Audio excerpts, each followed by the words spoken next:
Buenas tardes, mi nombre es Carla Angelillo y esta es la materia de Introducción al Derecho 1 y voy a hablar sobre normas jurídicas y fuentes del derecho.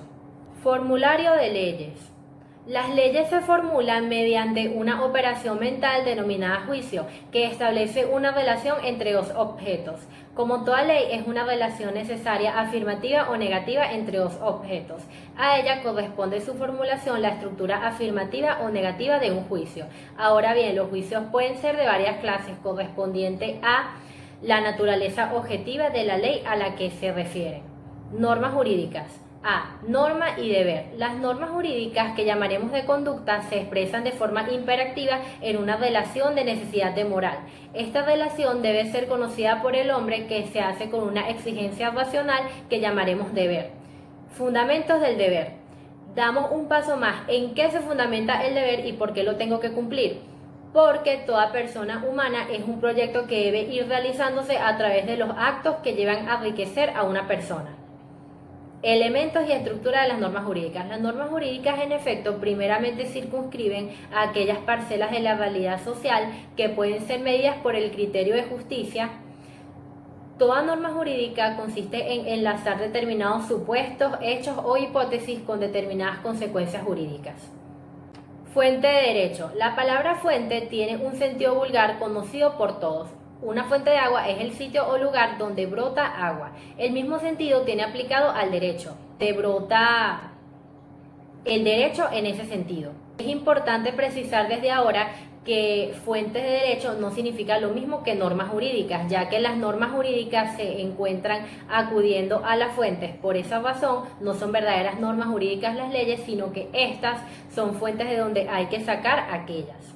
Clasificación de las fuentes próximas al derecho. Son muchas las clasificaciones que se ofrecen de las fuentes del derecho. Sin embargo, siempre nos referimos a las fuentes de derecho positivo objetivo, o sea, a las normas que constituyen un ordenamiento jurídico. Por ahora nos interesan las siguientes. Fuentes históricas. Son los documentos históricos que hablan o se refieren al derecho en los tiempos modernos. Estos documentos aparecen en libros, escritos, tratados y periódicos. Las fuentes históricas son indispensables para conocer el contenido de una ley, de un tratado, etc. Fuentes materiales o reales. Son los problemas que surgen de la realidad histórica de cada pueblo y son regulados por el derecho. Son problemas de índole muy diversos, como políticos, sociales, económicos, religiosos, culturales, entre otros. Ellos indican la autoridad correspondiente regulados por medio de las normas jurídicas para controlar y evitar abusos o desbordamientos en la sociedad.